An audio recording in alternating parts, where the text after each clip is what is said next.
Je sais que vous faites, c'est ça, vous faites une opération demain dans la ville de Poitiers, avec la lumière de Bethléem. Nous à Lyon, on a déjà vu cette opération. C'est vrai. On y avait participé avec Lyon Centre, je crois même, avec des scouts justement, qui avaient amené. C'est ça, c'est la lumière, elle vient de Bethléem. Et la flamme arrive. La flamme arrive, c'est ça, on est d'accord. C'est mieux que les JO. Et c'est une très belle opération parce que vous allez participer à montrer par cette opération que la paix, au fond, elle a le dernier mot. C'est-à-dire que bien souvent, quand vous regardez tous les infos quoi, en ce moment, et vous savez bien que souvent dans les informations, vous voyez quoi des mauvaises nouvelles. Et en fait, vous allez témoigner que, en fait, non, le monde n'a pas été créé pour des mauvaises nouvelles. Le monde n'a pas été fait pour déprimer, s'entretuer, s'entrechoquer et se séparer. Mais au contraire, justement, en témoignant de votre lumière de la paix, vous témoignez que l'humanité tout entière a un sens beaucoup plus grand que la séparation, mais qu'au contraire, justement, l'humanité, elle est faite pour se rassembler et qu'il y a une lumière au bout de tout ça. C'est-à-dire que c'est pas... Vous savez que dans l'évangile de Jean, il est dit que les ténèbres, dans les ténèbres, la lumière a brillé. Et les ténèbres n'ont pas réussi à l'éteindre. Quand vous prenez la première page de l'évangile de Jean, vous verrez, c'est écrit. Ce soir, quand vous rentrez, vous prendrez votre Nouveau Testament et vous lirez. Et c'est vraiment ce que vous allez témoigner. C'est-à-dire que Dieu, lorsqu'il s'est manifesté aux hommes, il a montré que, en fait, à la fin de tout, c'était la joie qui l'emportait, c'était la paix qui l'emportait, c'était la consolation, c'était le pardon, c'était l'amour qui l'emportait. Et on est sur terre pour transmettre cet amour. Et c'est ce que vous allez faire demain. Et donc c'est une sacrée belle opération. On va essayer déjà de le vivre tous ensemble ce soir, mais vous allez en témoigner, vous, d'une manière encore plus publique que nous.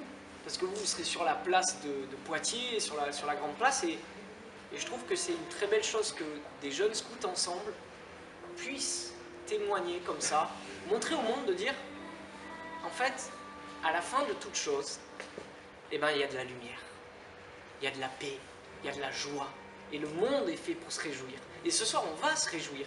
On va se réjouir, pourquoi? Parce que nous croyons que Dieu nous a visités, que Dieu ne nous a pas laissés seuls, que Dieu ne nous a pas abandonnés. Et vous savez, on va célébrer Noël. Alors je sais que vous, les enfants, spécialement là, je vois le premier rang, vous attendez ça avec grande force parce qu'il y a des cadeaux derrière. Et c'est bien, c'est important, non? Par contre, il attend beaucoup, lui, il attend beaucoup Son train Lego? Oui. Et voilà. Forcément, on attend tous. Faucon Millennium, ouais. J'ai eu votre âge, on a tous eu votre âge et en fait parce que c'est une grande joie. Et bref, la nouvelle la plus importante, c'est pas le Falcon Millennium, ni le train Lego, ni du maquillage pour vous, mesdames, mais la chose la plus importante, c'est vraiment la lumière de Dieu qui visite son peuple.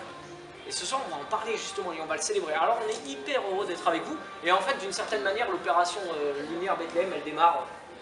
Ce qu'il y a de très beau dans Lumière Bethléem, c'est que la lumière, elle part de Bethléem. Et que c'est vraiment ça qui se passe à Noël. Et que la lumière, en fait, Jésus-Christ, né à Bethléem, ça qui est beau, c'est vraiment, ça représente exactement ce qu'a fait Jésus quand il naît dans cette crèche. C'est de là que part toute la lumière qui nous illumine encore aujourd'hui. Et vous êtes appelés à la transmettre. Et donc, votre vie, vous êtes appelés à la témoigner dans votre vie. Vous savez, nous, avec Thomas, on a fait Glorious. Donc, c'était notre manière de répondre, d'une certaine manière, à l'appel que Dieu avait mis dans notre cœur. C'est-à-dire quoi, l'appel? Ça veut dire que Dieu, il a mis des rêves dans votre cœur. Dieu, il a mis des passions, des intuitions dans votre cœur, des talents, des dons que vous avez, qui sont uniques. Et est-ce que ces talents, vous allez les enfermer et les mettre à rebut sans les regarder, ou au contraire, vous allez les faire émerger? Et le scoutisme est souvent un lieu qui nous permet de faire émerger nos talents. C'est-à-dire nous permet de vivre en groupe et de voir, moi je suis très fort pour faire ça. Moi j'ai beaucoup de dons, de talents pour faire ça. Vous savez, quand on vit en groupe, quand on est tout seul dans sa chambre derrière un ordi, on ne voit pas son talent. Mais quand on est en groupe, quand on vit ensemble, ça nous permet de discerner et de voir quel genre de personne on est. Et donc j'espère qu'après la lumière de Bethléem et toute votre vie, vous répondrez au plus profond de votre cœur à l'appel que Dieu a mis en vous. Peut-être que c'est d'être dentiste, hein. Peut-être que c'est d'être architecte, peut-être que c'est d'être ceci, cela, prêtre, machin, chanteur de pop louange, troubadour, Chef scout. chef scout. Mais Pourquoi pas? vous avez quelque chose au plus profond de votre cœur que Dieu vous appelle à faire et à accomplir dans ce monde. Et donc la lumière de Bethléem, elle ne s'arrête pas demain, mais elle continuera toute votre vie. Et je vous souhaite que cette lumière, elle ne s'éteigne jamais dans votre cœur, parce que c'est la lumière même de Dieu.